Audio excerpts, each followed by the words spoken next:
Hai dear, teman ngopi kita adalah seorang pria yang takut akan Tuhan. Pengusaha yang sangat low profile. Dan ternyata beliau punya hobi menyenangkan hati Tuhan. Saya Ria, saya dari bagian marketing di PT Karya Satria. Rewardnya ini yang memacu karyawannya untuk bekerja lebih baik lagi. Seperti saya dulu pernah berangkat ke China, kemudian ada teman saya juga ke Singapura. Dan untuk yang beragama Muslim diberangkatkan umroh oleh Pak Bambang dan Bu Bambang. Saya Halim, alhamdulillah kami bergabung dari Karya Satria, sangat bersyukur ditempatkan di cabang Semarang. Alhamdulillah sudah 6 tahun ini kami laksanakan dengan luar biasa di Karya Satria. Yang jadi inspirasi kami, ngayomi, jadi visioner, jadi suri teladan kami pribadi maupun teman-teman semuanya, dan juga nilai-nilai spiritual yang diajarkan beliau sangat menginspirasi kami sebagai tim Karya Satria. Dan beliau selalu mengatakan bahwa semua yang dimiliki adalah milik Tuhan dan hanya diberi kepercayaan untuk mengelola. Maka harus dikelola dengan baik agar semakin banyak berkat yang dipercayakan oleh Tuhan Yesus yang empunya semuanya. Nah, dear, penasaran kan? Pengen tahu siapa beliau? Seorang suami, ayah, dan sekaligus opa usia 62 tahun. Ini dia, Bambang Supatra.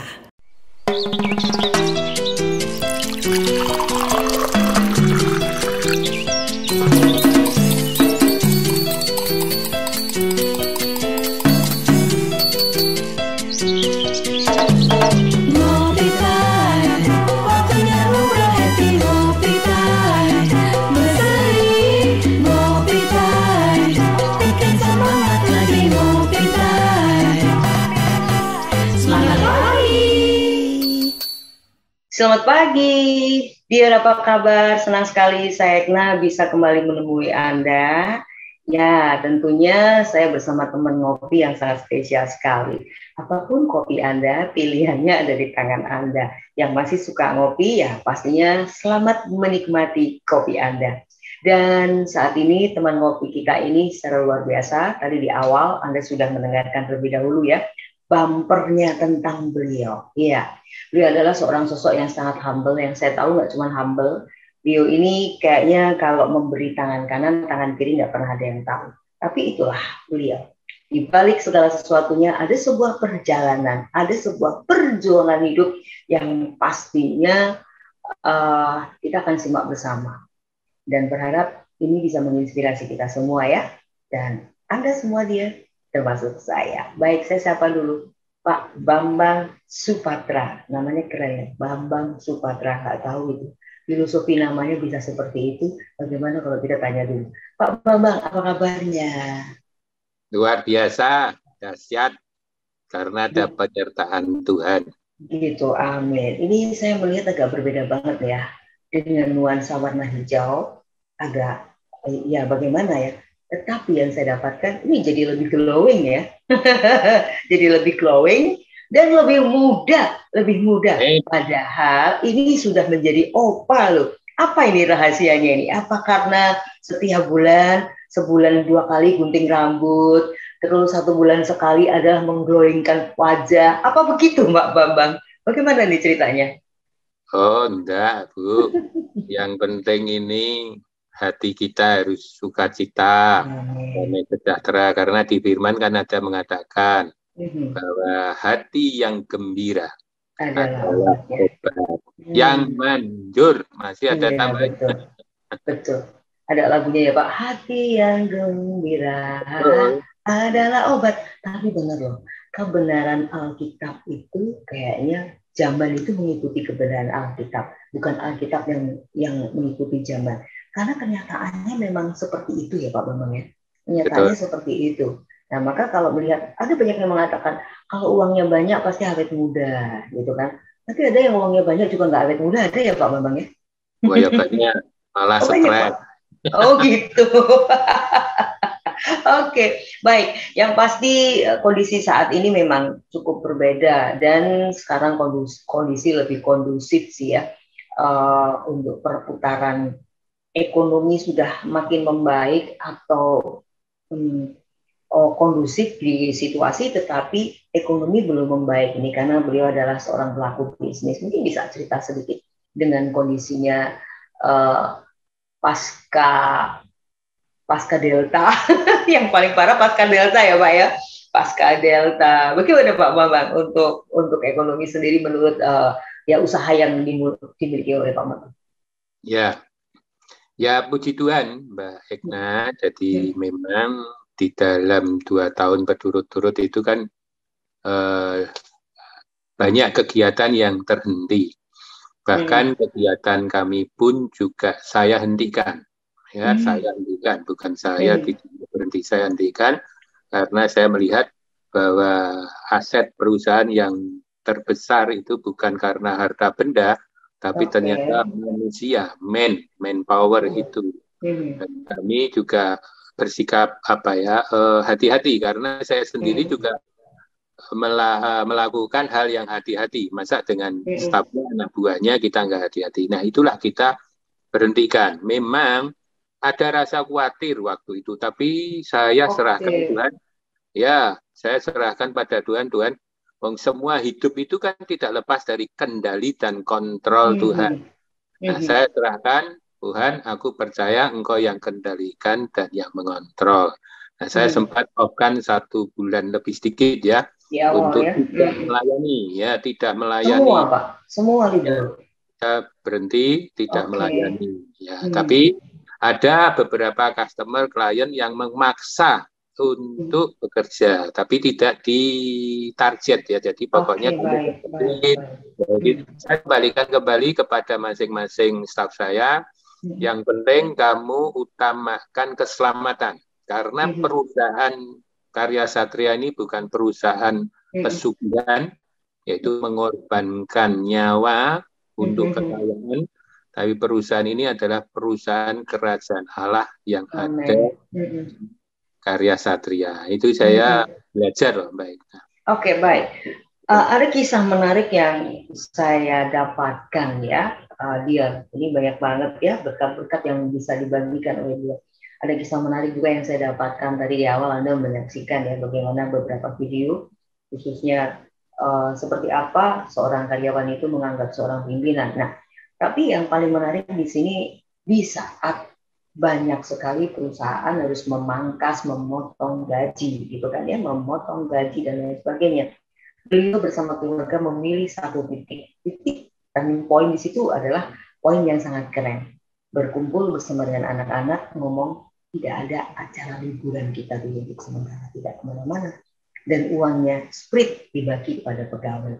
Pokoknya bukan dibagi dalam arti mereka harus mendapatkan hak-hak ini dan lain sebagainya. Aduh, saya merinding kalau mengulang cerita itu. Oke, mungkin bisa diceritakan Pak, apa yang pertama kali titik itu ada dalam pikiran Bapak, sehingga Bapak harus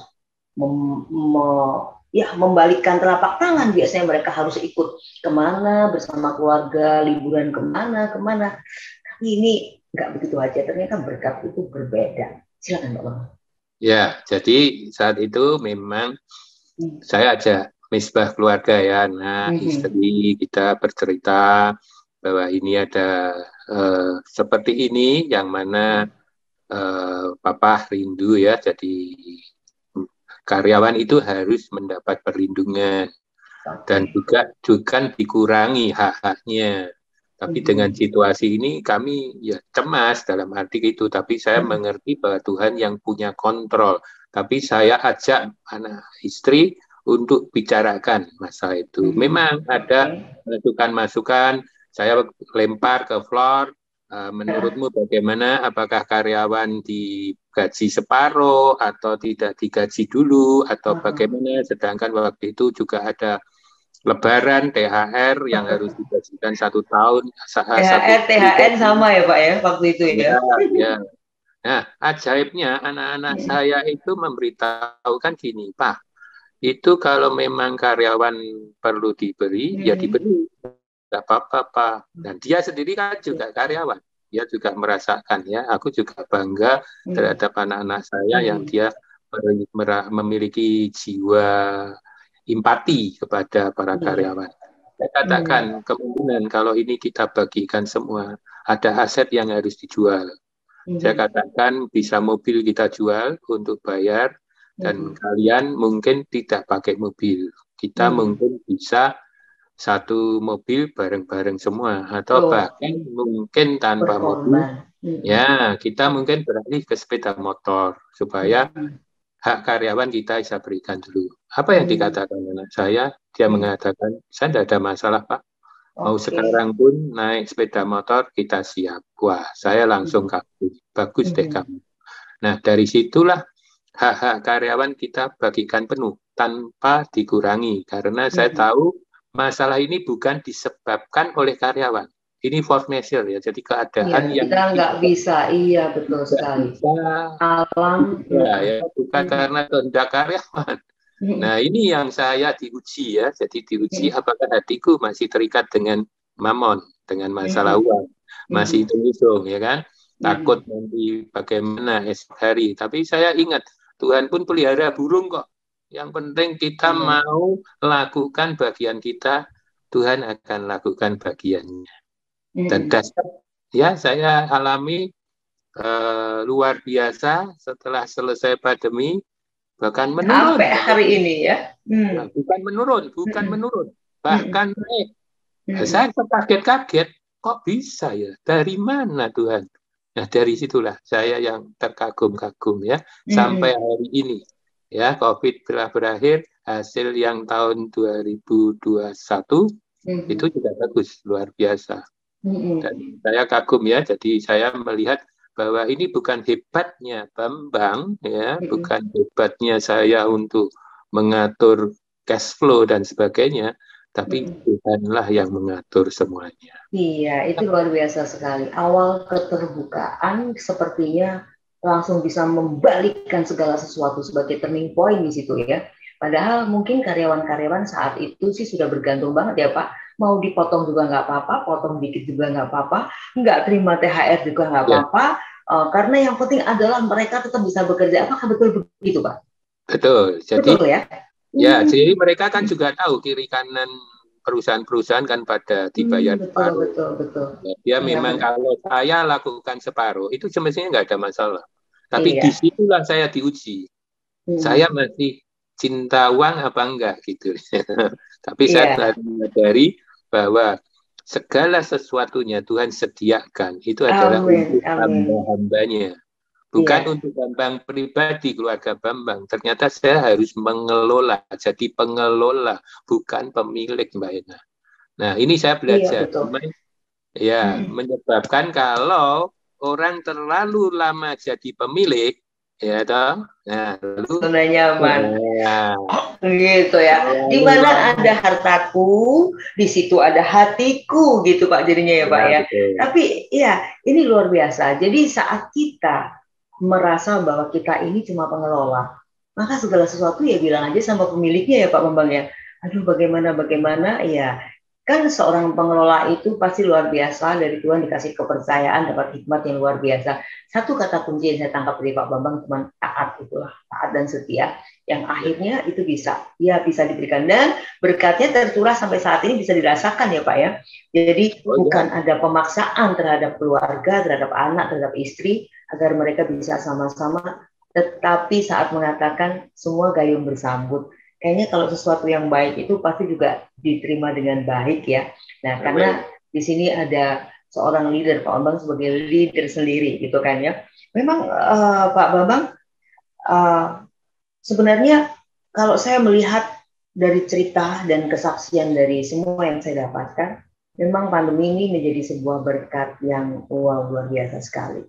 Tapi kalau saya boleh flashback ke belakang gitu kan, apakah Pak Bambang juga pernah mengalami sebuah masalah di sebuah perusahaan gitu? Ini kan perusahaan sudah berjalan, terus ada pandemi, dipersiapkan, ternyata sudah memikir terjelek kalau terjadi apa-apa. Tapi terjelek itu hanya di pikiran, berikutnya nggak ada jalan gitu kan ya. Nah, pernah nggak sih, boleh dong kilas balik dulu yang ke belakang, pernah nggak sih mengalami masalah. Jadi lalu saya percaya pasti ada triknya mengubah masalah ini menjadi peluang gitu. Silakan Pak. Ya, jadi memang Tuhan Yesus yang saya sembah ya, itu luar biasa. Memang jadi anak Tuhan itu pasti dididik ya untuk supaya naik level. Memang ada perubahan ya berarti ya Pak ya? Ya betul. Masa sebelum saya mengerti lebih dalam kalau saya dijadikan pengelola bukan pemilik ya. Jadi saya merasa saya ini bekerja sendiri, pakai intelektual saya sendiri, pakai kemampuan saya sendiri, pakai nama besar saya sendiri, bayangin Bu, seperti itu. Nah, perusahaan itu pernah kami berhubungan dengan customer, perusahaan yang besar, dan dia bisa tidak mencairkan pembayaran, bukan karena kesalahan pekerjaan. Jadi bisa alasan karena bosnya baru ke luar negeri, nanti yang tanda tangan keuangannya belum ada, nanti ada lagi yang pemeriksanya belum diperiksa, ada macam-macam Mbak. Itu bisa berjalan 1,5 tahun. Tapi saya diberi pekerjaan terus, Bu Agna. Nah, disitulah saya kerjakan karena saya tidak pernah ada cacat di hasil pekerjaan saya, tapi kerjaan diberikan, tapi duitnya tidak turun. Nah, di situ yang saya akhirnya titik habis, saya nggak ada duit, ya kan? Perusahaan kosong, ya kan? Akhirnya saya dengan kekuatan saya sendiri, saya pinjam teman. Contoh misalkan dengan Mbak Egna, saya Mbak Egna, kamu ada uang deposito, ada Pak, berapa juta? 2 juta misalkan, ya sudah nanti saya pinjam, saya kasih bunga. Nanti setelah itu pinjam lagi kepada siapa. Jadi saya retail, teman-teman saya teleponin. Bahkan di instansi pemerintah, pegawai-pegawai pemerintah yang saya kenal, dia yang jabatannya sudah struktur di atas sebagai kepala, dia kan punya duit. Itu juga tak pinjam. Nah, karena saya seperti janji sama Mbak Egna Mundir ya, nanti 2 bulan lagi saya kembaliin Bu. Ternyata 2 bulan belum bisa balikin karena duitnya masih semuanya itu. Iya. Semua yang dipinjam. Iya, nggak bisa dibalikin. Kira-kira hampir berapa ya, 1,5 miliaran lah untuk retail minjem ke teman-teman. Kecil-kecil gitu. Tapi ya, itu teman-teman atau Bang Didel, Pak? Nah, saya merasa waktu itu saya itu bisa, namaku masih baik. Oh, jadi minjem pun juga masih dapat ya? Wong saya tidak nakal, saya tidak Oke, ya, I see. Ya kan? Nah, tapi tidak tahu kalau Tuhan itu didik saya karena saya kondisi sombong, pakai kekuatan sendiri. Nah, ada teman yang titip saya pekerjaan juga, ya kita akan ngerudai jasa. Aku titip deh, masukin di perusahaan A itu, oke, saya masukin. Dia juga termasuk kecantol tidak dibayar. Lalu dia cek dengan vendor lain. Dia tanya, dia masukin di situ sudah dibayar belum? Sudah, aku sudah keluar. Nah, teman saya yang titip saya dikata-katain. Wah, kamu pakai uangku ya? Nah, saya bilang, loh, aku nggak pakai uangku. Ini loh, tagihan sekian banyaknya, belum ada yang turun. Termasuk ini tagihan di kwitansimu juga belum turun. Dan saya nggak sadar loh sampai gitu tuh. Saya merasa kayak saya masih benar. Ternyata Tuhan izinkan pemilik itu menunda pembayaran sampai saya mentok.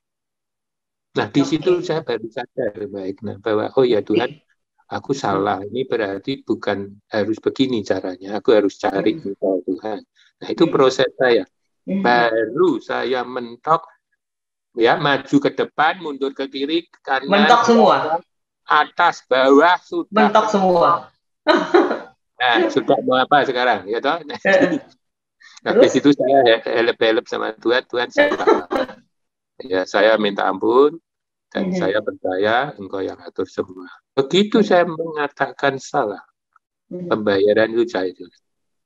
Nah, karyawan saya sempat tertunda pembayaran gajinya. Dan dia tahu, kami terbuka transparan di perusahaan kok. Dia tahu apakah sudah ditransfer. Dia tahu dan dia mau. Tapi tidak berjalan hanya selang 2 minggu ya tertunda ya. Jadi harusnya tanggal 25-26 dia terima. Tapi terimanya tanggal 10-12-an begitu. Nah, baru cair itu. Begitu cair uang itu sedikit dulu, Akhirnya saya bayarin dulu adalah karyawan. Oh, karyawan dulu. Tidak pakai uang itu biar karyawan semua bisa terima gaji. Turun lagi, bayar lagi utang. Teman-temannya. Iya. Bahkan saya mengambil bon-bon barang yang saya buka cek itu, cek mundur ya. Setelah waktunya nggak bisa cair karena tidak ada duit. Dan di situ saya diproses Tuhan untuk datangi mereka, minta maaf dan katakan. Saya datangi, saya dimarah-marahi, saya dimaki-maki. Perusahaannya sampai yang supplier itu dia tanya, saya masih kurang apa? Saya sudah pinjami kamu 3 bulan, kamu belum bisa bayar. Kamu bagaimana? Waduh, saya dimaki-maki. Tapi karena ada istri ya yang menemani saya, karena saya minta istri nemani, nggak satu perusahaan yang datangi. Ada perusahaan set, ada perusahaan Iya, kita datangi ya. Saya baru tahu kalau saya dilatih Tuhan untuk rendah hati. Yang tadinya saya sombong. Ya. Itu sewaktu dimaki-maki ya cuma didengar gitu aja ya Pak ya? Ya, saya diem, saya bilang kalau memang saya mau diproses untuk dipolisikan, saya siap. Ya, tapi saya tidak akan lari karena ini tagihan yang tertunda. Saya ceritakan. Begitu ini turun, saya akan bayar kalian semua. Tapi kalau memang belum percaya, saya mau diproseskan karena saya menggelap. Saya silakan. Tapi tidak satu pun yang memproses ya Pak? Tidak satu pun. Itu penyertaan Tuhan ya? Ya, dengan pengakuan apa adanya. Tuhan buka hati mereka. Oke, saya tunggu. Begitu cair, saya datengin, saya bagi. Jadi begitu cair kan tidak bisa tutup semua. Tak bagi, ada beberapa perusahaan yang tertunda, saya bagi 4. Misalkan baru dapat seperempat dulu. Setelah itu turun tak kasih lagi, selesailah. Sudah. Dan ketemu Mbak Edna. Sekarang ini ketemu dia sampai geleng-geleng kepala. Wah, kau luar biasa. Aku bilang enggak, Tuhanku Yesus yang luar biasa. Kamu datang ke sini, aku maki-maki, kamu siap mental kamu. Ya inilah aku dibutuhkan. Jadi betul. Senyum-senyum. Iya, luar biasa Pak Bambang ya. Saat ada masalah datang yang nomor 1 dikerjakan sama Pak Bambang adalah mencari kebenaran terlebih dahulu. Saat kebenaran itu tahu, lalu Pak Bambang berdamai dengan keadaan, berdamai dengan diri dan keadaan, mau datang. Ya setelah itu mencoba, tapi disitulah perlindungan Tuhan itu tak pernah berhenti dengan cara seperti itu ya.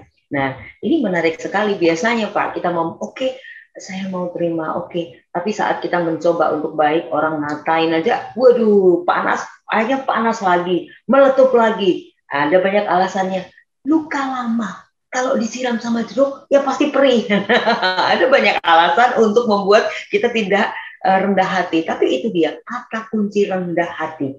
Pak Bambang, bagaimana saat membangun kata kunci rendah hati itu ada di dalam diri lalu biar merasuk secara cepat? Itu kalau saya melihat hitungan merasuknya cepat sekali ya, karena kalau tidak mungkin ya saya tidak bisa membayangkan apa yang terjadi. Bahkan mungkin saya kenal Pak Bambang juga kali ya, karena saya kenal beliau itu sudah dalam keadaan beliau sudah berlari, tidak jalan di tempat tapi berlari untuk menuju kepada titik yang lebih baik lagi gitu. Gimana Pak Bambang? Ya, jadi ya ini namanya memang saya itu dulu sombong ya. Jadi kalau istilahnya bayangannya dipijak aja pun, wah pasti ribut kita. Ini selentian nih soalnya ya.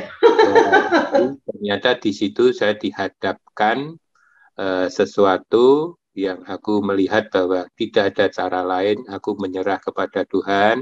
Tidak ada cara lain, aku percaya kepada Tuhan.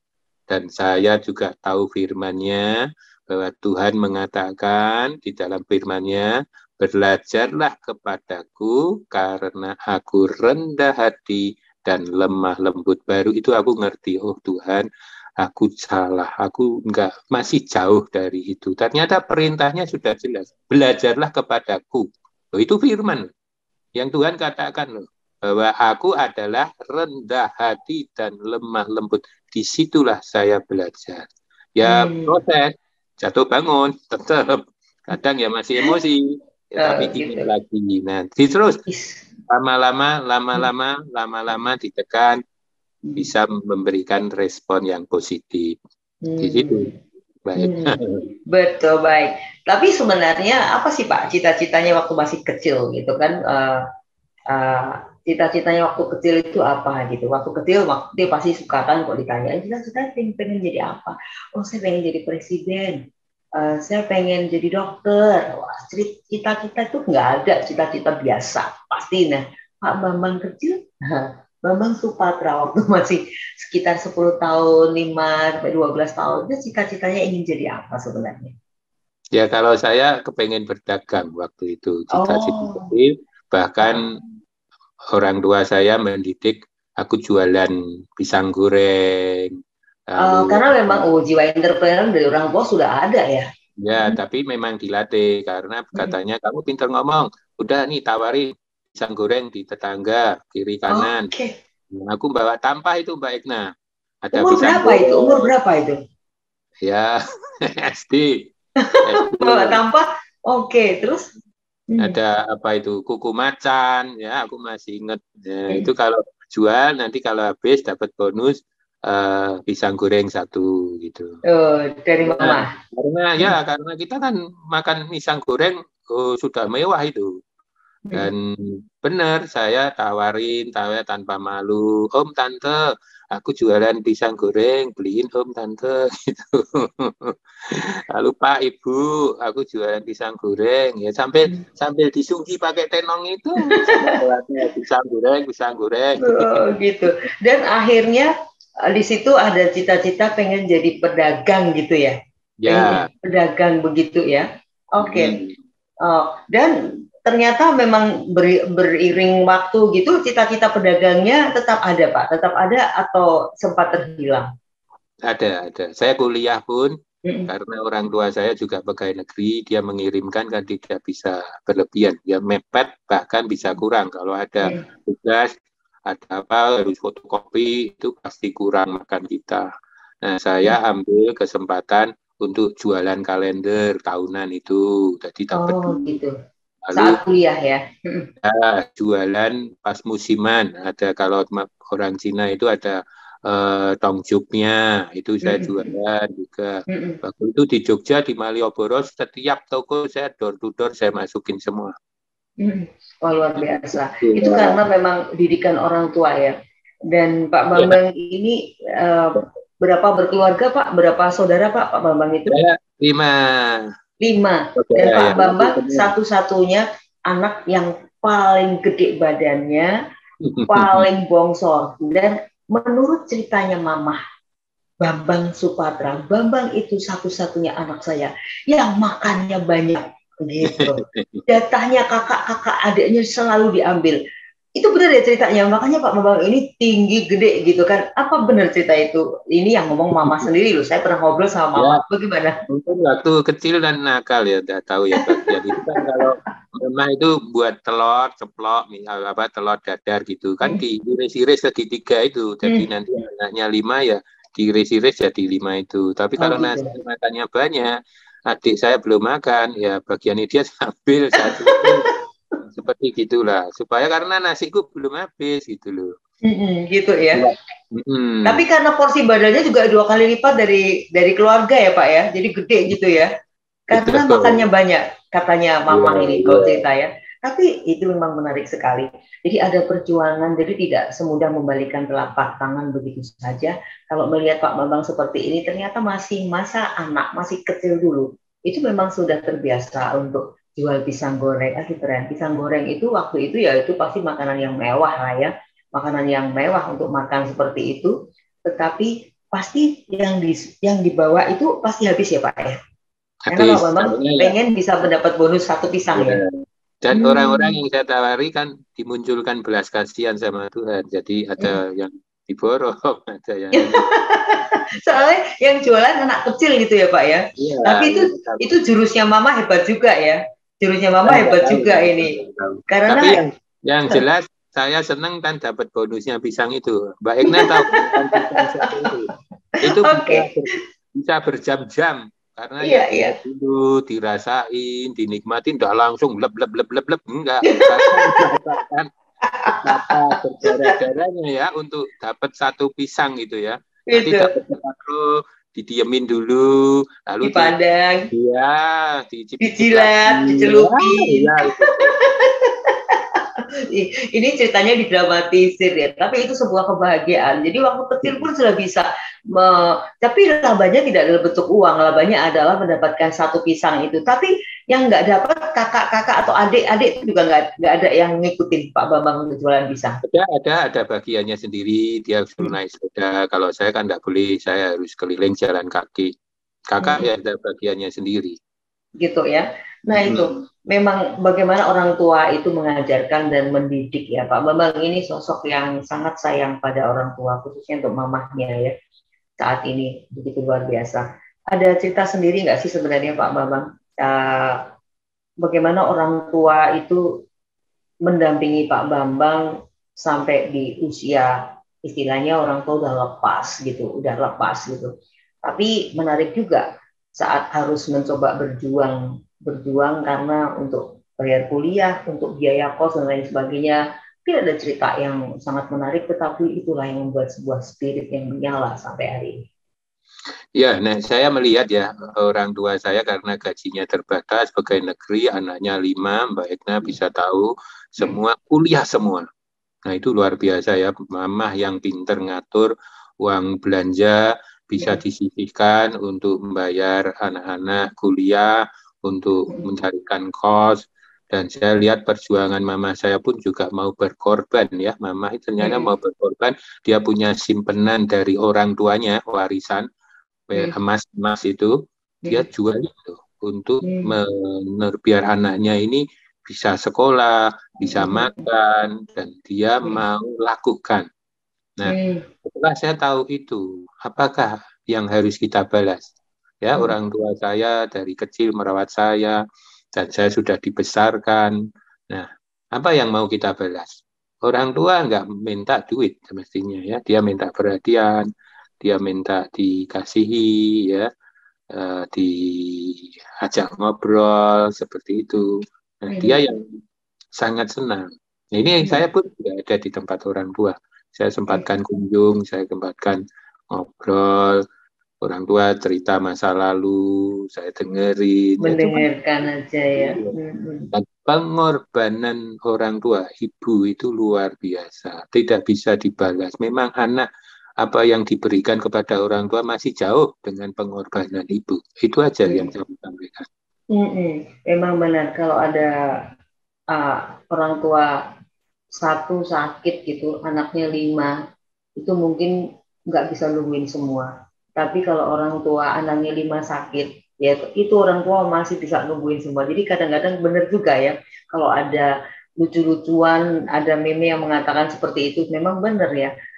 Kurang kita ya selama ini untuk bisa memberikan pada orang tua. Tapi itu memang akan terus terjadi. Apakah yang didapat dari orang tua, jadi kasih sayang, cara mendidik, cara merawat, cara memberikan spirit, memberikan semangat dan lain sebagainya, itu juga diterapkan oleh Pak Bambang untuk mendidik pada putra-putri Pak Bambang? Ya, saya ambil yang baik ya. Mungkin ada yang tidak bisa dipakai. Saya ya punya istri. Contohnya apa Pak yang nggak bisa dipakai? Contohnya apa Pak? Ya, kalau ribut ya mungkin ya. Kalau Papa marah, itu Mama diem misalkan. Dia tek aja. Kadang juga bisa Mama tertekan. Dia curhat dengan saya. Nah, tapi itulah saya belajar cara-cara orang tua. Saya tuh ya otoriter. Dan itulah saya belajar. Saya juga di jamaah Tuhan dipulihkan bahwa saya harus menghargai pasangan saya, istri saya. Saya harus ajak ngobrol. Mungkin punya ide dia nggak cocok, cocoknya bagaimana, kita garap bareng-bareng. Nah, ini yang kita mulai lakukan. Jadi, aku ingin menyenangkan istriku, dia tidak tertekan. Nah, itu karena saya dapat dari Mama, curhatnya dia tidak punya anak perempuan. Curhatnya Mbak anak laki.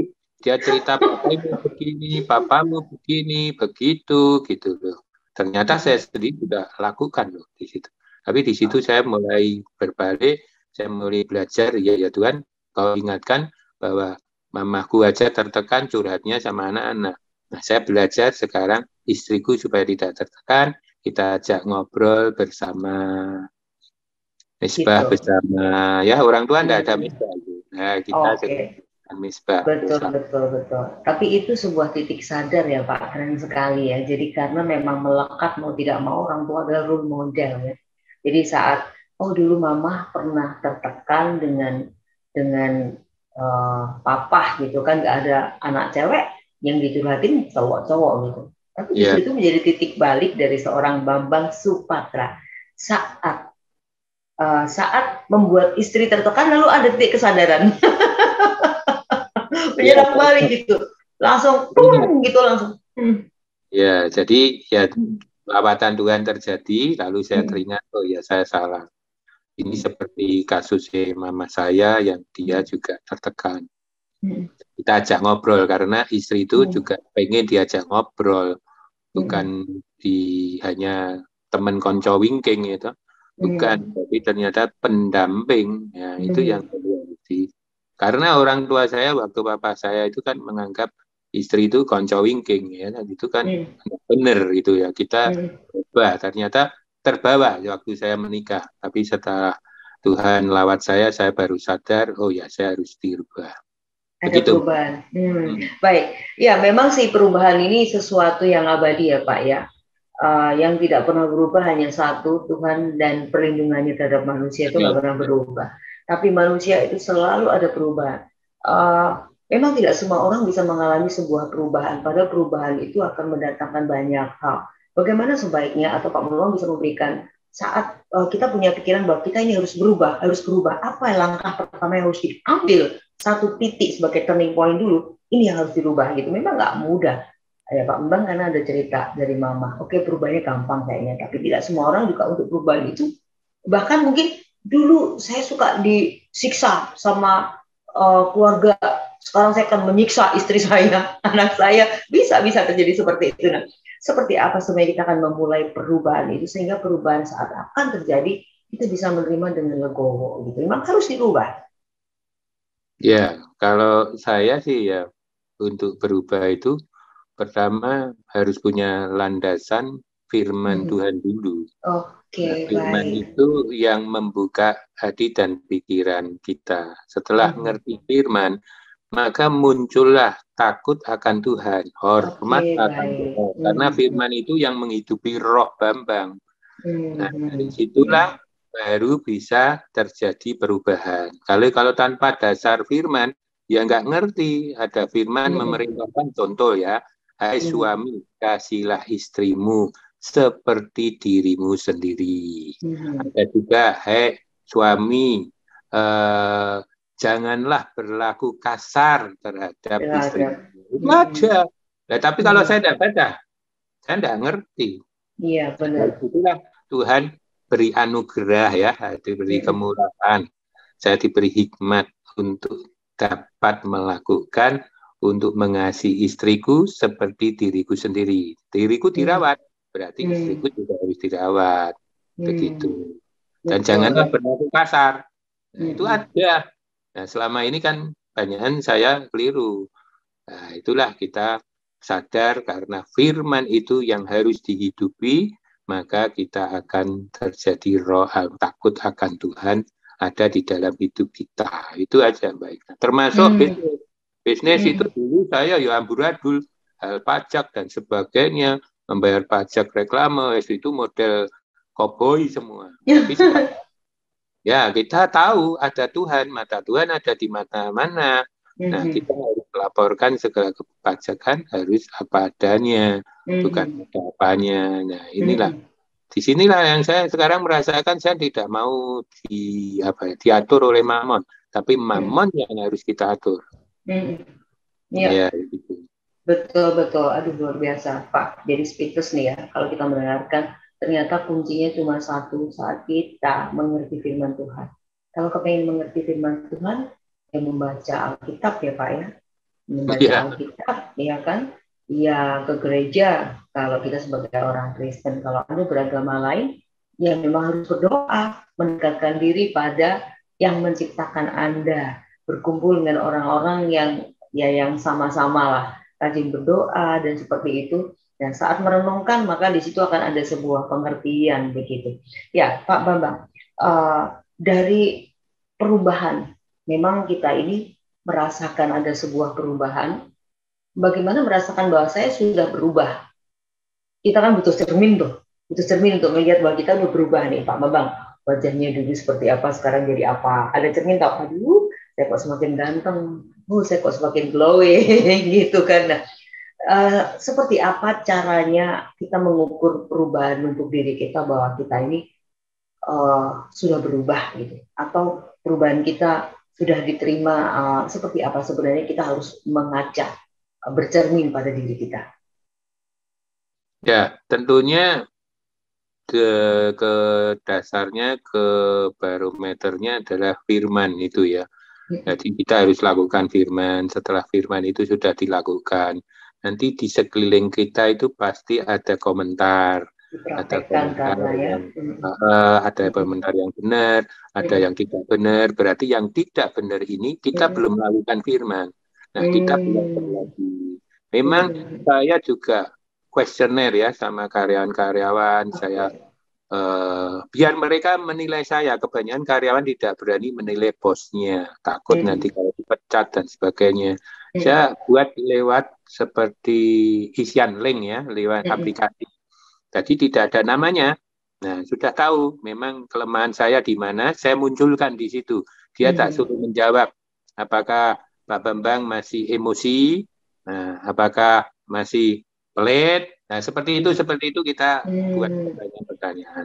Tapi ada juga, ternyata ada yang komentar bahwa saya masih pilih kasih. Nah, itu di situ saya belajar untuk, aku salah di pilih kasihnya di mana, kita koreksi. Nah, di situlah kami belajar untuk ngobrol, diajak ketemu yang tidak pernah ngomong, kita panggil, kita ngobrol-ngobrol sesaat. Memang masih kurang lah waktu saya untuk melayani mereka, juga masih kurang lah, saya jujur. Tapi evaluasi diri harus ada. Iya, betul. Itu tadi firman, karena di firman juga mengatakan bahwa kita harus mengasihi sesama, apalagi hamba-hambanya Allah, kita harus saling mengasihi. Nah, saya tidak membeda-bedakan, maka dia agama Kristen atau non-Kristen, kita sama, Bu. Ini juga kita adakan untuk ke Tanah Suci. Ini nanti akan berangkat bulan Mei, orang ke Tanah Suci. Wow, betapa senangnya mereka. Dan saya juga bahagia ya, bahwa mereka Tanah bisa... Suci maksudnya untuk orang Islam gitu ya, Pak, yang beragama Muslim. Gitu ya. Ya, dia bukan dari pemimpin atau apa, dia karyawan rendah. Jadi dia adalah sebagai tukang las yang dia tidak mungkin mimpi bisa ke sana kalau tidak dapat lotre atau dapat undian ya. Tapi Tuhan sanggup menggerakkan saya. Nah, kalau saya tidak berbasis pada firman, itu kan bisa saya pakai sendiri. Saya senang-senang sendiri bisa. Betul nggak? Betul. Ya nggak usah dikasih, udah beres, kasih bonus, beres lah. Nah, tapi cara Tuhan lain. Ternyata Tuhan taruh di hati saya, ini uang Tuhan, bukan uang Bambang. Bambang hanya sebagai pengelola. Untuk mengelola, bukan pemilik. Karena orang menjadi pemilik, kebiasaan kelamaan menjadi pengelola. Jadi kayak duit dewe, gitu loh Mbak Ina. Nah, ini dilatih supaya saya tidak merasa itu uangnya Bambang. Nah, itulah berangkat 5 orang ke umroh ya. Nanti ada 1 atau 2 orang nanti ke Yerusalem. Baik. Nah, ini evaluasi diri yang disampaikan oleh beliau adalah evaluasi diri saat kita bercermin. Nah, mungkin ada yang masuk, tapi justru masukan itu bukan membuat kita justru kayaknya mematahkan semangat justru Pak Bambang, tidak. Justru itu buat evaluasi. Oh iya, saya bisa membayangkan loh Pak, kan pegawainya nggak cuma 1-2, pegawainya kan ratusan gitu kan ya. Nah, kalau ada yang bilang pilih kasih gitu ya, mungkin 1-2 kali ya. Kebetulan dia adalah 1 orang yang tidak tersentuh gitu, tapi itu nggak mudah. Tetapi ternyata beliau tetap mencoba untuk memperbaiki, dan beliau tetap mengatakan dengan humble tadi ya, waktu saya masih kurang untuk mengurus mereka, tapi mereka sudah berjuang bersama untuk perusahaan ini tetap berjalan ya Pak Bambang ya. Wow, luar biasa sekali. Ini untuk mengcover mereka di Indonesia. Ini kan satu Indonesia ada nih di beberapa kota gitu, yang nggak mudah ya Pak ya. Saya pengen tanya nih Pak. Jadi tadi ada sebuah keterbukaan antara Pak Bambang dengan tim pegawai ya, dengan istri juga ada keterbukaan. Dengan anak-anak pasti ini juga merupakan sebuah keterbukaan ya Pak. Keterbukaan. Seperti apa sih membangun sebuah keterbukaan antara tadi anak sang istri sudah jelas, pegawai pun juga akan mengerti. Nah, dengan anak apakah itu juga menjadi sebuah prioritas dibanding dengan istri atau pekerjaan? Ya, jadi anak itu kan juga nanti jadi penerus ya, jadi Tuhan dan bisa utus ya. Aku juga nggak ngerti nanti yang diutus siapa saat saya dipanggil pulang. Tapi yang jelas tugas saya akan selesai kalau saya dipanggil pulang. Nah, saya harus mempersiapkan kader-kader itu. Jadi ada yang anak saya, ada yang saya. Tapi mereka sudah saya kumpulkan supaya mereka bisa saling sharing, saling ngobrol, bisa mengerti. Nah, di situ nanti akan muncul ini orang ini yang lebih bisa memimpin, lebih bisa humble, bisa menjaga asetnya Tuhan.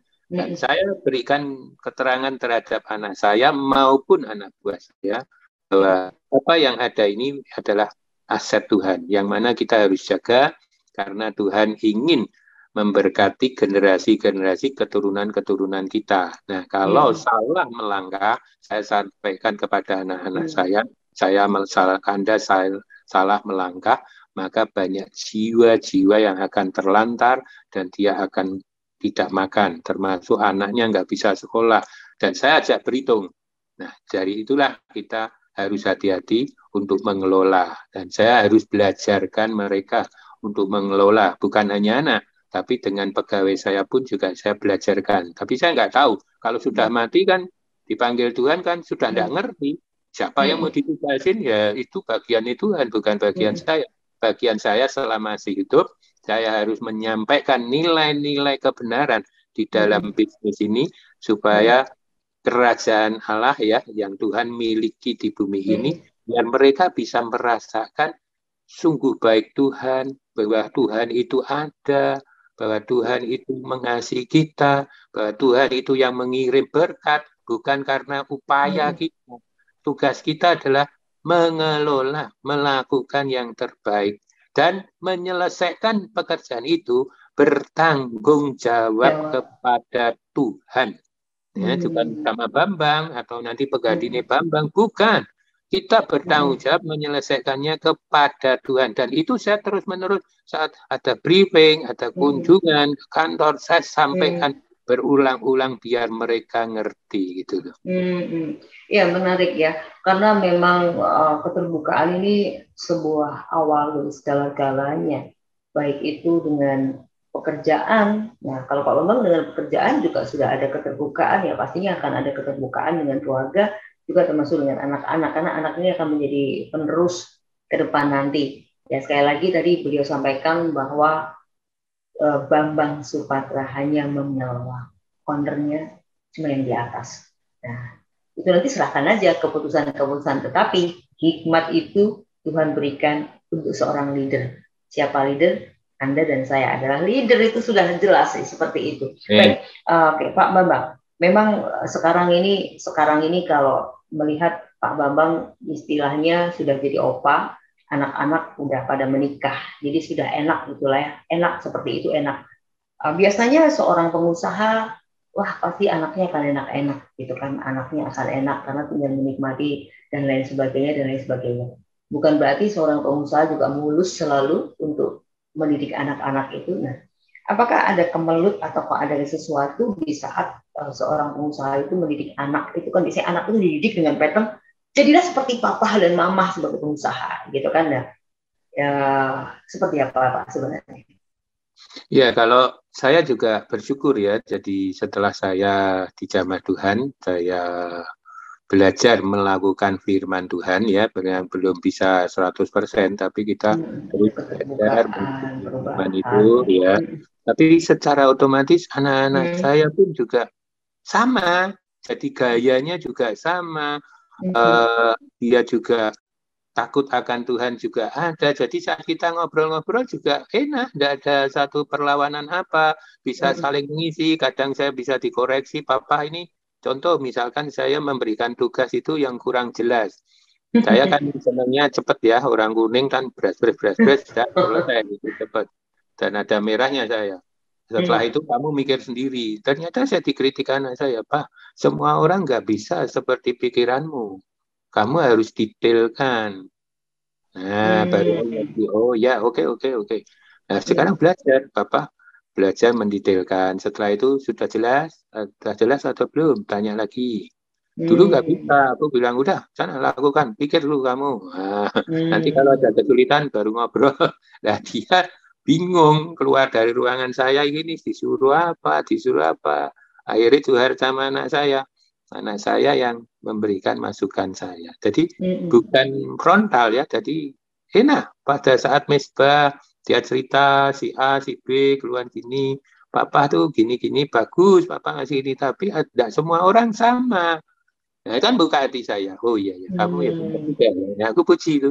Iya, betul. Benar ya. Memang untuk menerima perubahan kata kuncinya cuma satu, rendah hati ya Pak ya. Mau mendengarkan. Kalau tidak mau mendengarkan nggak bisa. Karena menyamakan persepsi ini harus ada satu yang berkorban. Kalau tidak, wah itu namanya bukan menyamakan persepsi, padu. Berantem namanya ya. Iya, tapi Tuhan itu luar biasa ya. Memakai dan memproses Pak Bambang.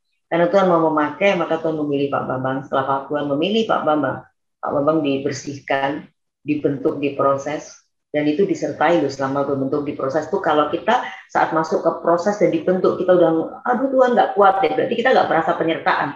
Tapi di sini Tuhan kasih hikmat, Pak Bambang merasakan penyertaan dan sampai pada akhirnya Tuhan menggunakan dan memakai gitu kan ya. Ya Pak Bambang, memang membagi waktu itu tidak mudah. Tadi disampaikan membagi waktu tidak mudah. Bagaimana Pak Bambang juga membagi waktu antara, ya kalau dulu mungkin beda ya, sekarang anak-anak udah semua punya keluarga sendiri, tapi kita punya waktu baru nih pastinya.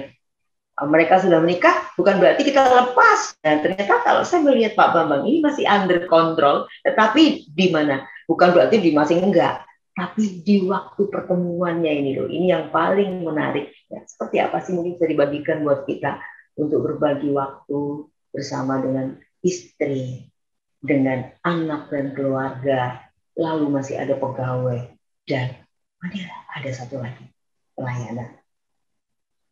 Ya, jadi ya tadi ya Tuhan beri hikmat ya, bahwa saya ini harus mengatur prioritas dalam hidup saya. Okay, baik. Memang di dalam bekerja ada kesibukan ya, banyak ada karyawan, lalu anak. Ternyata saya diberi pengertian ada prioritas, saya harus cari Tuhan terlebih dahulu. Nah, itu saya lakukan, dan di kantor pun juga kita lakukan semua. Sebelum bekerja kita berdoa. Yang Muslim berdoa dengan cara Muslim, yang Katolik Kristen berdoa dengan cara Katolik Kristen. Nah, disitulah saya mendidik mereka juga ada prioritas, dan saya pun juga harus melakukan ada prioritas.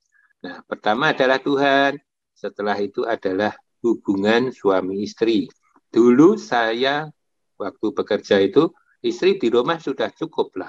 Komunikasi boleh dikatakan jarang, pulang rumah capek tidur. Nah, sekarang saya harus memprioritaskan setelah Tuhan. Suami dan istri itu yang kita harus prioritaskan. Dan disitulah saya juga sampaikan sama karyawan, untuk dia juga memprioritaskan. Kamu kerja capek-capek, tapi kalau ribut dengan istrimu percuma. Saya katakan begitu. Loh, seharusnya saya senang dong kalau dia sampai ribut sama istri, biar dia ngurusin pekerjaan terus. Nah, tapi saya tidak boleh. Saya harus lakukan sama kepada mereka. Dia juga memprioritaskan pasangannya. Prioritas ya. Bahkan ya ini Mbak Egna, dia sampai begini. Ada tugas keluar kota. Aku bilang, istrimu diajak. Pak, boleh Pak? Boleh, nggak apa-apa. Ajak. Nanti kalau tidur hotel, makan, masukin kantor aja. Nggak apa-apa. Nah, karena istri itu bagian mereka juga, tubuh mereka juga. Dan ternyata luar biasa. istrinya senang, mereka bekerja dengan semangat. Saya juga tidak habis pikir, kok iya bisa ya? Ternyata bisa tambah semangat. Nah, itulah bonus Tuhan yang berikan ya saat kita mau lakukan, mau berkorban ya, supaya dia juga hubungannya hangat di keluarga. Luar biasa. Nah, disitulah saya merasakan setelah hubungan suami istri, nah memang anak, pelayanan, pekerjaan itu masing-masing ada bagian. Nah, setelah itu kan bekerja, kita prioritaskan dulu pekerjaannya, sambil itu kita tentukan misbah keluarga. Mbak Hikna ini jujur, sewaktu anak-anak kumpul, belum menikah, misbah keluarga ada. Tapi setelah menikah, pecah-pecah, sudah tidak ada misbah. Nah, ini sekarang Tuhan kasih hikmat, ajak misbah bersama lewat Zoom. Zoom ya. Wah. Ya, Google Meet ya. Dia, aku tanya, ayo mau jam berapa? Sedangkan anakku ini ada kuliah S2 dan dia kuliahnya malam. Aku bilang, "Atur, yuk kita sama-sama, papa, mama menyesuaikan waktumu." Akhirnya yang penting bareng ya. Yang di Surabaya juga sama. Ternyata ditentuin jam 5 sore, Pak. Oke, jam 45 menit cukup. Nah, dan doanya kita berantai 30 menit. 15 menit bisa ngobrol, bisa cerita. Saya merasakan luar biasa ya Tuhan ya. Ternyata dengan waktu ini dan setiap hari pasti nanti giliran. Kamu dapat apa? Wah, dia cerita ngalor gitu. Aku habis ribut nih sama suamiku. Nah, yang di Surabaya. Tapi puji Tuhan, aku sudah minta maaf. Nah, itu kan membangun bahwa pernikah itu juga ada ribut. Tapi yang penting adalah apa? Meminta maaf sebelum matahari terbenam. Nah, itu betul, yang betul. Baiklah, apa saya ngajari? Tuhan yang ngajari. Tapi melalui mesbah keluarga itu ada prioritas keluarga itu terjadi. Betul, Tuhan kita. Iya. Jadi sekarang ini beda kondisi ya. Tidak ada alasan, aduh nggak bisa anak jauh-jauh gitu kan, anak jauh-jauh. Tapi orang tua ini memang menjadi role model. Jadi kita setidak-tidaknya membuat yaitu tadi dengan cara Zoom ya, cara Zoom atau pakai Google Meet. Tapi ya memang harus belajar. Tapi ini keren banget. Jadi tetap kita menghadirkan kerajaan Tuhan di mana saja kita berada, begitu ya Pak Bambang ya. Oke. Bahkan bisa menyembah. Coba bayangin. Bisa menyembah Tuhan. Sebelum doa kita menyembah dulu. Aku melihat Tuhan baik. Memang ya inilah saya bangga ya dengan apa yang saya percayai bahwa Tuhan ada dan Tuhan juga nyata dan Tuhan menggenapi janjinya. Dia tidak bohong, dia katakan ya. Dan itu saya dapatkan. Ini keluarga kamu. Dan pekerjaan pun otomatis disertakan.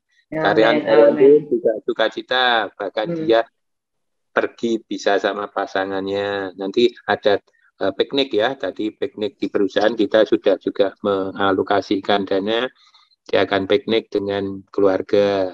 Ya itulah aku melihat luar biasa lah Tuhan, kok bisa ya dari saya dulu begini tapi bisa diubah Tuhan ya. Ada yang pasti lemah lembut ya. Iya pasti ini yang menonton Pak yang sedang bergabung sama kita. Aduh Pak pengen dong jadi pegawainya Pak Bambang. Boleh. Pengen jadi pegawainya Pak Bambang. Saya juga akan melamar jadi pegawainya Pak Bambang ya. Supaya ada inspirasinya makin. Nah, tapi dengan begini aja kita akan terinspirasi banyak hal ya. Mungkin kita bisa membuat sebuah perubahan-perubahan. Pak Bambang, ada kiat khusus nggak sih yang mau dibagikan buat kita semuanya? Bagaimana supaya usaha kita berjalan dengan mulus, baik, ya kan? Pasti akan datang macam-macam. Bagaimana keluarga kita juga bukan berarti Pak Bambang dulu nggak ada masalah dalam keluarga, banyak. Tetapi saat Tuhan tangkap, udah lain lagi, tangkap. Ya, Pak Bambang mau terima dari tangkapan itu, bukan ditangkap Pak Bambang teriak-teriak, enggak. Oke deh, manut, dicukur-cukur kayak manut gitu. Nah, lalu seperti apa kita semua bisa mendapatkan berkat Tuhan? Baik dari pekerjaan, baik dari usaha, bahkan keluarga. Ada nggak sih kiat-kiat khusus yang bisa dibagikan secara bukan ngajarin sistem atau detail, tapi setidaknya garis besar, kita akan berjemput berkat-berkat. Ya, jadi kiat khususnya saya sih tetap base-nya ke firman Tuhan ya. Oke. Jadi ada tertulis ya di firman Tuhan, carilah kerajaan Allah terlebih dahulu. Ya, itu yang saya harus pakai. Maka semuanya akan ditambahkan bagimu.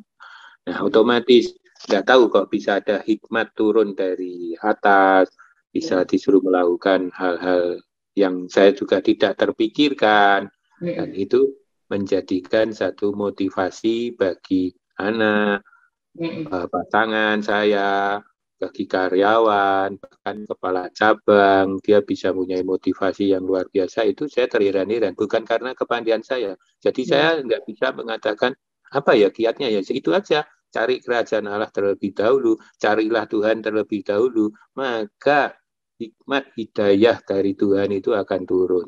Nah, berarti bukan Bambang yang bisa menyampaikan kiat-kiat khusus ini, Pak. Tapi ini karena hikmat hidayah dari Tuhan. Iya, betul ya. Jadi dekat dengan Tuhan. Cara nomor satu adalah dekat dengan Tuhan.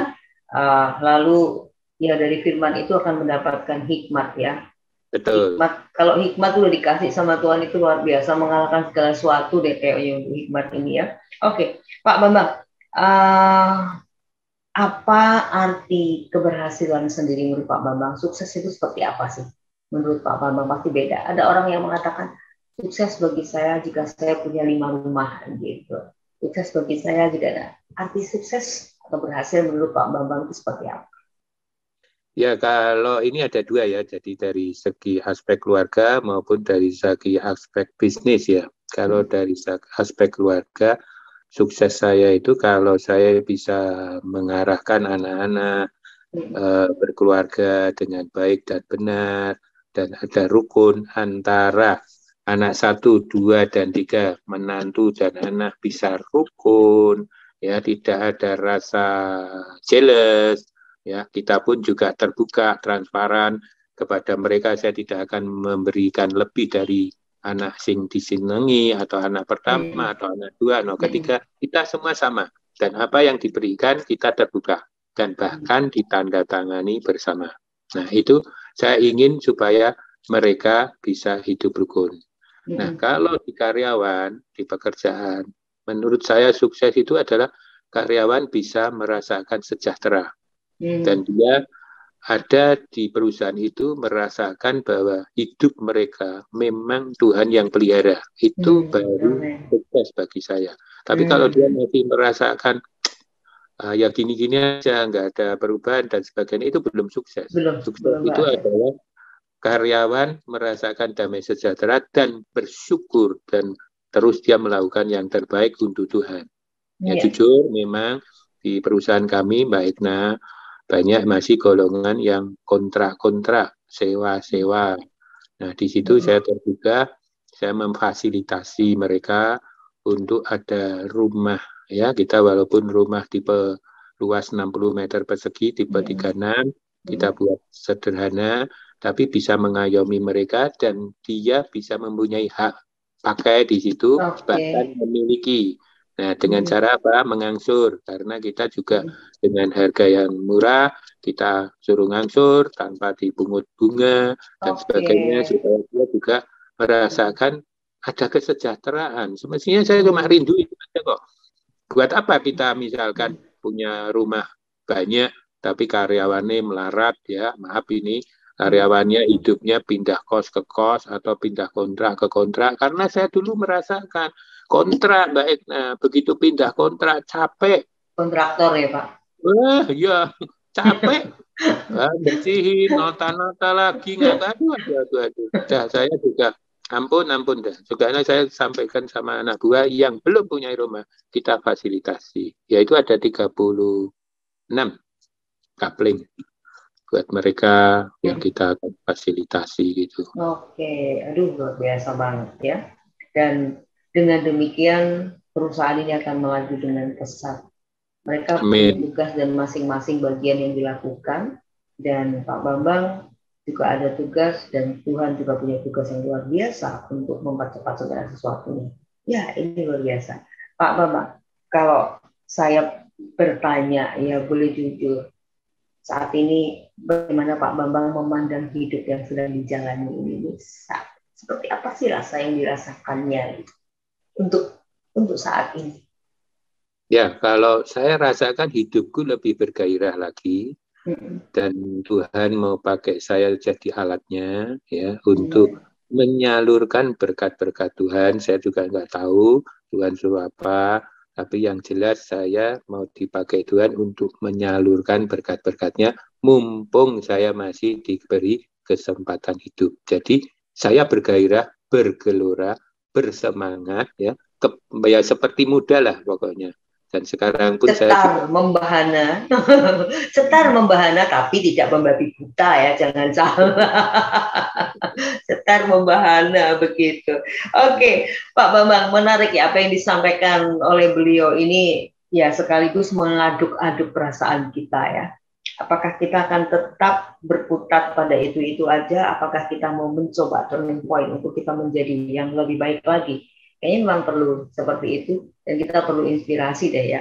Ini teman ngopi kita ini luar biasa sekali dia ya, yang kayaknya pagi ini, pagi, siang, sore, kapan aja, ini bisa mengadu-adu perasaan kita loh. Aduh, gimana nih? Kira-kira apakah kita akan berputar ke itu aja, atau kita akan segera mencoba untuk memperbarui kehidupan kita, gitu kan? Menurut Pak Bambang, pelayanan itu sendiri seperti apa sih? Kadang kita berpikir kita harus melayani Tuhan, lalu melayani Tuhan itu seperti apa?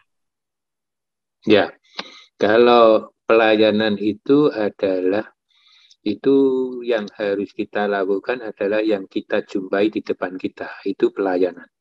Contoh saat kita ada di dalam rumah, siapa yang dijumpai? Pembantu. Nah itulah kita harus layani dia. Saya juga evaluasi apakah pembantuku tidurku sudah layak. Tidurnya dia sudah layak. Dan saya evaluasi dan saya rubah. Tidur dia harus di kasur yang bagus, yang baik. Dan kamarnya kita harus sediain AC supaya dia tidak kepanasan karena rumah di Semarang juga panas. Nah itu pelayanan termasuk dengan pasangan kita, anak-anak kita, karyawan kita. Nah, saya melihat bahwa pelayanan bukan hanya mencari muka ya, maksudnya wah biar dipuji-puji enggak, tapi dari dalam dulu, dari lingkungan yang dekat dulu. Adalah kalau saya ya keluarga, termasuk isinya ada pembantu, sopir. Nah, sopir itu pun juga dia butuh dilayani, bukan dia melayani. Dan kita harus perhatikan juga kebutuhan mereka. Nah, termasuk karyawan. Karyawan itu juga kita perlu melayani, bukan dia melayani kita. Benar. Salah kita kan bosnya, lah salah. Kita pengelola, kita ini ya juga pegawainya Tuhan. Nah, kita sama-sama. Nah, disitulah saya baru merasakan pelayanan ternyata ada di depan kita loh. Bukan kita mencari panggung. Ya. Begitu, baiklah. Ya, jadi tidak cuma di panggung atau di gereja kita melayani pekerjaan Tuhan, tetapi dimanapun juga kita bisa melakukan melayani itu. Ya, Pak Bambang, mungkin ada kiat khusus atau tips khusus yang mau disampaikan untuk kita semua agar tidak-tidaknya kita ini mampu menghadapi hari-hari yang tidak menentu seperti ini. Ya, mungkin kita berpikir bahwa yang nonton ini bukan Pak Bambang. Begitu, saya adalah Aegna, bukan Pak Bambang, gitu kan? Pak Bambang sudah pernah menjadi siapa-siapa, gitu. Jadi akhirnya menjadi ini, menjadi itulah yang terbentuk bisa menjadi seperti ini dengan penuh gairah. Silakan Pak Bambang. Ya, kalau saya kasih tips ya bagi para pendengar ya. Jadi hidup ini adalah kesempatan yang Tuhan beri. Kalau sudah dipanggil, kita sudah tidak bisa melakukan.